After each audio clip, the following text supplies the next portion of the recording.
You know how many matches I've had? Oh, are we talking five figures here, or I don't think we're talking five, but we're talking four, high fours. I say, and I was trying to figure, and I can't figure it up. I say at least 5 or 6 thousand matches that I've had, and I've watched probably 10 times that much. I've watched 60,000 matches probably. So, so when I look at a match now, it's got to be really something extra special to get me to rate it pretty high because I've seen so many. But thinking about the number of matches I've had, I'm thinking that's crazy to have 6,000 accident. And how many do I remember?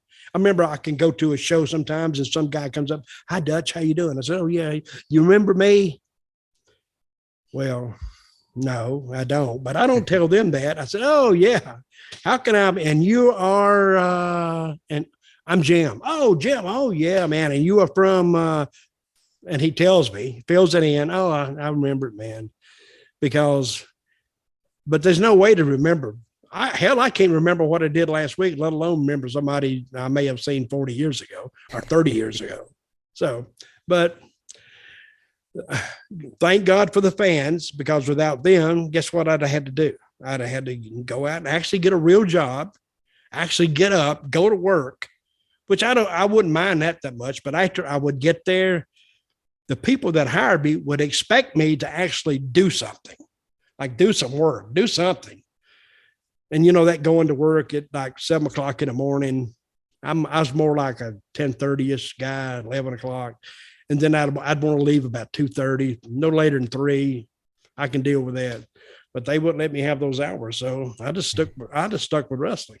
hey, that's why I've always been self-employed. I've been self-employed since I was 22, so I always like to set my own hours. Well, that's the best way to do it if you can do that, and I have too.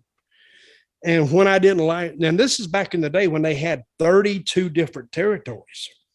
Because if you got fed up with one, you picked the phone up, and whether they'd heard of you or not, the fact that you were actually working at in Georgia and you wanted to go to North Carolina, the fact that you had a job in Georgia actually was your resume. They could easily check that, and they say, "Yeah, come on in."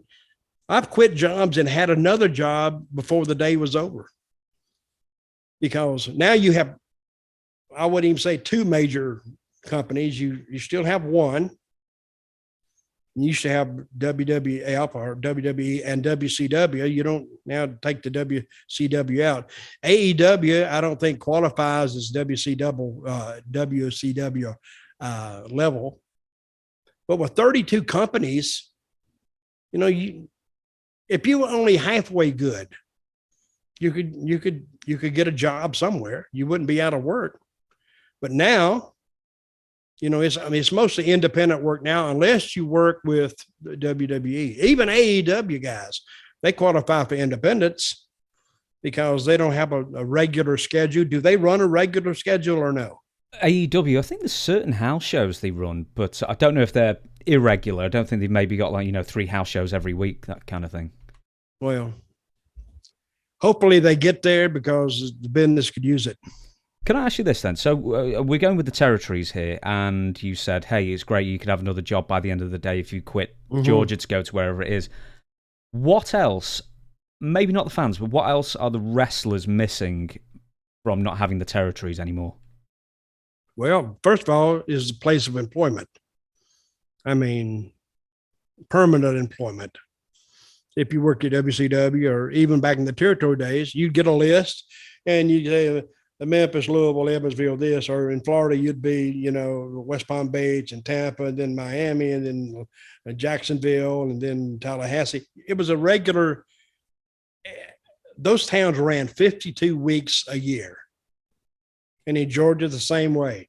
Carolinas and Virginia, the same way. Tennessee, the same way. Texas, the same way. California, Oregon, all those territories, they ran certain towns on certain nights, but they don't do that anymore. Now, and your question was, what are they missing? Well, they're missing, first of all, a job and a regular place to work, because that's how you learn. And, you know, I was bitching a moment ago. Well, not bitching. I was just analyzing. Let me say that. I was analyzing that these guys don't know how to tell a story. Well, it's not all their fault, because in Memphis, you were there 52 weeks a year. So you would have to remember, wait a minute, Monday, 2 weeks ago, I did this. Last Monday, I did this. So you're connecting the two dates. So it has to like, on the storyline, it has to fit. And then what I'm going to do on this Monday, it has to fit in there. You can't do, I mean, you can't, it's like watching a movie and then all of a sudden they jump ahead and then they come back to where you are now. It's confusing. Plus, it doesn't make sense. But so if you can't learn to tell a story that way, you're not going to learn to tell a story. And that's what the guys are missing now. They're missing the story aspect of wrestling. Because if I'm watching it on TV, and this is the way I booked in Puerto Rico, everything was always a story. I would always read, and I had a great editor, guys named Moody, great. And he taught it himself because he was a wrestling fan and actually turned out to be a great editor, which had his understanding of the business was storyline. And every week I would do a catch-up video of what you could miss the TV the week before because we catch you up on it. Don't worry about it. We'll catch you up. And so that's how we done such great business, because I kept it all storylined. So you can see, and it's even like in Memphis, the people, and I'm talking about storyline, but it was so strong. People set their watch by Saturday morning wrestling. When it came on, they knew it was 11 o'clock. So if their watch said 10 to 11, well, it's not 10 to 11, it's 11 o'clock because wrestling's on. And they would set their clock by that. And a funny thing about Memphis, one year, I think it was 1982, it was the best year that Memphis ever had. We sold more tickets than Madison Square Garden did to wrestling, more tickets. And we ran, and they ran Madison Square Garden, I think, maybe 10 times that year, maybe 11. Of course, we ran Memphis a lot more often, but we sold like 400,000 tickets in Memphis. That's a lot of tickets. I don't care where you are.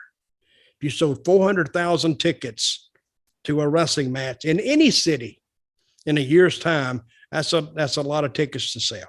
But the interest was there. I think Memphis TV, and then people used to laugh at Tennessee wrestling, but we had to make a living every week. So we did a lot of wild and crazy stuff. And we had to keep those people interested, or we didn't, maybe not, our check the next week wouldn't be good.